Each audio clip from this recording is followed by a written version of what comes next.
నేను ఒకటి చెప్తా దీంట్లో. కృష్ణవంశీ గారు నాకు ఒక డైలాగ్ ఇచ్చారు, అప్పుడే ఇచ్చారు. నాకేంటంటే కొద్దిగా ముందిస్తే బాగుంటుంది అన్న ఫీలింగ్ ఉంటుంది. అప్పుడే ఇచ్చారు. అప్పుడే ఇస్తే ఏమవుతుంది అంటే నేను ఇలా చేయాలా అలా చేయాలా అనే కాన్ఫిడెన్స్, ఇమీడియట్గా ప్రిపరేషన్ ఉంటుంది కదా దాంట్లో. అయితే నేను ఒకటి రెండు సార్లు ఒకలా చేస్తూ ఉంటే ఏంటి రవి, ఆ, ఎందుకు నువ్వు సరిగ్గా కృష్ణవంశీ గారు చెప్పి ఏంటి రవి నువ్వు ఎందుకు సరిగ్గా చేయట్లేదు, ఆ, ఎందుకంటే అవతల అక్కడ తారక్ అన్నారు.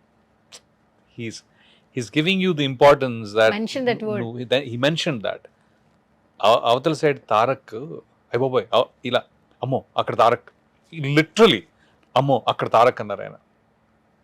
అంటే నువ్వు కొలాప్స్ అయిపోతావు, ఓ పని చేద్దాం ఇది రేపు చేద్దాంలే అన్నారు.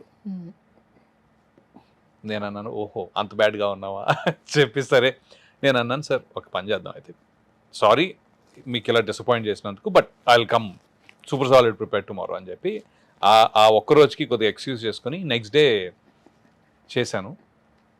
అయ్యా ఇలా చేయడానికి ఏంటి ప్రాబ్లం ఏంటి, ఏ దేవ కట్టది తప్ప చేయవా ఆయన. సో ఆ next day was a fulfilling one. మొత్తం ఆ సీన్ ఏదైతే అనుకున్నారో ఎలా అనుకున్నారో దానికంటే బాగానే వచ్చింది.